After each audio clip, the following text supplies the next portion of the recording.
Welcome to the show, Danilo Gallinari, joining us, courtesy of the Ramos Law Hotline. Car accident, you need Ramos Law, medical doctor and attorney, ramoslaw.com. Gallo, I'm getting to the airplane, headed to New York for the Avalanche road trip. You guys have fun. Congratulations on an awesome career. I'll let Vic take over. Thank you. Danilo, come stai? Bene, ragazzo, te? Where are you? I'm great. Where are you? Are you in Miami? I am in Miami, yes. Is that where you're going to make your home? Yes, sir. Now, because it's warm there, we got about 5-6 inches of snow here in Denver. So I know you don't miss that. The truth is that I've tried for Denver because, of course, is my favorite city and that's where I wanted to live. Yeah. But the better half of me Yes. wasn't very sold, on the Mile High City. So because she's from an island in Italy, I had to give her I totally more understand. of an island vibe. Is she from Sardinia? She is from Sardinia, yes. Okay, all right. So before we get going, for those who don't Ho, know, ho, ho, ho, ho, ho, ho, ho, ho, ho. Of course.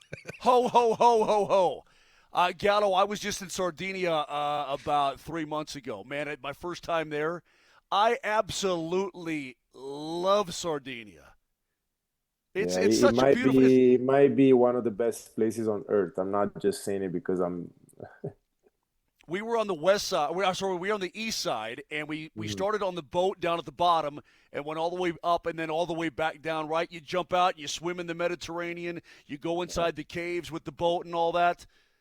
I'm a fan. I'm even more of a fan now of your better half because Sardinia is awesome. Okay, you guys have a great show. thanks, Moser. That was necessary. We really appreciate it. Yeah, I'm sure that Gallo's thankful to know that some guy he doesn't even recognize pops up and says, "Hey, I've been to Sardinia." So thank you for that. He's definitely a smart guy if he went to Sardinia. Yes. So he definitely. How is your wife, Danilo? Before we get going, because we all read about that horrible shark attack. What happened? What happened that day? It was shocking. Just it's something that I always say that it's something that you see in the movies that you think is never gonna happen. There is no way it's gonna happen to me, but it did happen. So imagine just like a movie scene where you are in the water and we didn't see the shark because the water was dirty and the shark just attacked and my wife, we were in the water with the kids.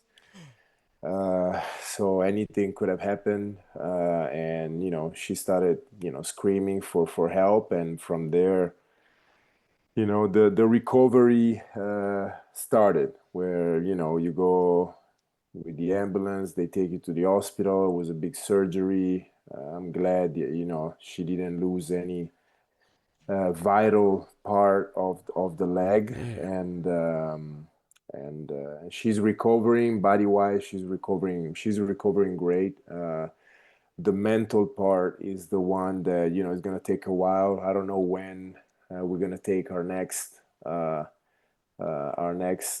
bath in the in the ocean, but we'll see. Oh man, that is scary. I'm so glad that she's okay. That's just scary to hear.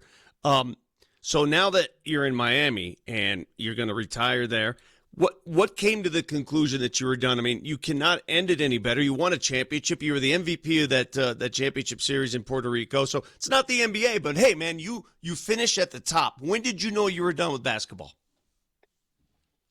I think right after that championship, I wanted to play one last time with the national team. So right after that, I went back to Italy, played with the national team, and after that, I wasn't sure at the beginning if I still wanted to play another season.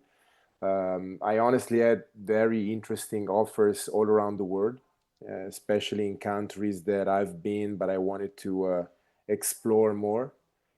But sometimes you gotta listen to the body too. And as basketball players or sports people, we think that we can do stuff until we are 60 years old, 70 years old.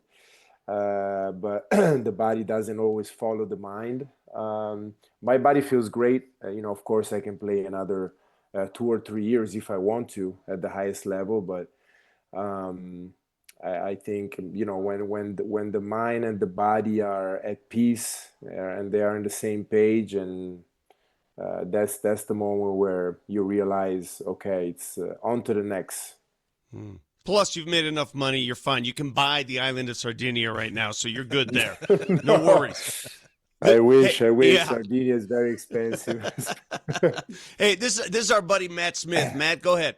Hey, Gallo, when Nikola was drafted, and clearly Denver obviously means a lot to you. You wanted to make this your home, but when Nikola was drafted, playing with him those first couple of years and seeing the unassuming kid that he was at the outset, just how humble he was, watching him, albeit from afar, grow into the monster that he's become, did you see this coming, this level? No.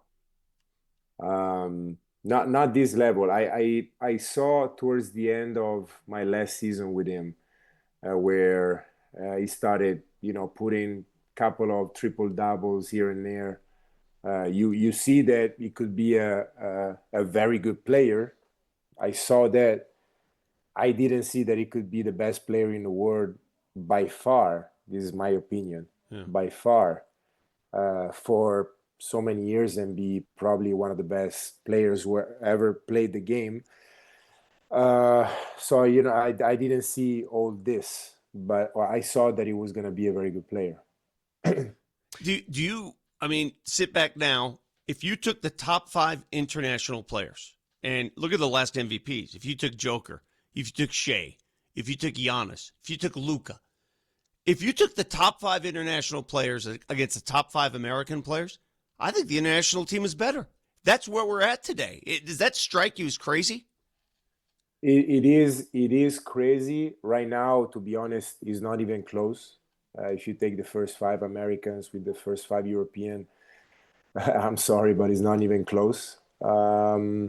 Which, is something that it should motivate the Americans, or the American system, or college system, whatever you can think of, to step up a little bit. But it is crazy, especially considering when I came into the league, 2008. Of course, the international presence was not as big as it is right now. It has been growing every year of my career in the NBA. But to see that now we have so many European players at the MVP level that can win MVP every year, it's honestly amazing. It tells a lot about the NBA, how amazing the NBA world and the NBA business is, how global it has become, and the fact that now the NBA has eyes in every single corner of the planet is honestly amazing. So what do you think is wrong with the American game that the rest of the world caught up so quickly? That's a great question that I don't know if there is a correct answer. I don't know if I have the answer, but of course, something has to be related to the system,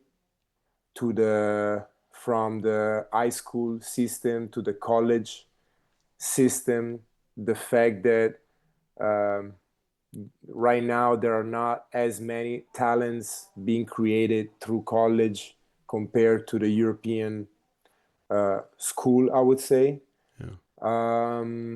It's cool, but at the same time, it's something that we need to look at, especially for me now living in the States, and maybe in the future being closer to the college system and the young kids that are growing, is something that we need to work on. Yeah. You say we. Are you going to stay in the States? Are you American now? What is this? I am a true American, man. Oh, wow. Whoa. No, Is Vittorio okay with that? No. I'm Italian. I'm Italian, and I just have the American passport. Of course, after so many years, now I've been having the American passport for many years, and but no, it's I live here. My kids, I have 3 kids now. My kids are gonna go to school here. They're going to school here, so we are living in the States the majority of the year. We're gonna spend, the kids are gonna have some free time in the summer, so we're gonna spend some time in the summer in Italy, but the majority of the time is gonna be here. Well, you tell your wife there are Italians in Denver if she wants to visit. You've seen them. You've been there. Oh yeah, Bambina and Ezra are waiting for you. I know them all. We have a good community going on, but I think I will come visit soon the Mile High City. I don't know if you guys know, but I will be there soon in the next few months. I can't wait. Are you going to be? Wait. Is this something with the Nuggets? Because yes. if you show up at the arena, people will go crazy. I will show up at the arena. Oh, good. In 2026, the first 2 months of 2026. Oh, I cannot wait. All right, last question. You made many stops in the NBA, and you've always called your stop in Denver your favorite. And, man, I hate to bring it up. I'll never forget that scene. It was against the Dallas Mavericks where you hurt your knee, and that season had so much promise. We know what happened. But I want to bring something up because this is how crazy it is. The team that you played on under George Karl that season, do you know how many games you lost at home that year? Do you remember what your home record was that year? 38-3. That is the most ridiculous home record because they've already lost 4 in a row at home, and this is a championship caliber team. When you think back, have you ever seen anything like it? And why were you so good at home that year? I've never seen anything like it. I don't know if it will ever be something like that. That team was so good that honestly, and the fans, the atmosphere that we were able to create at home, it was a feeling that only the players and of course you guys that leave that season, the players that were part of that team, we basically knew that we were going to win at home. I don't know how to explain it, but when you get to the arena, you're about to approach the game, you're going to play the game. Either you go down by a lot, up by a lot. In that season, in the first quarter, I remember there were so many quarters that we were up by 20 by the end of the first quarter, or by the first half, we were up by 20. But you have that feeling that no matter how the game will go, by the fourth quarter, we were going to win that game. I don't know. It's just something that you feel that you have, and then when it becomes reality, and of course you only lose 3 games.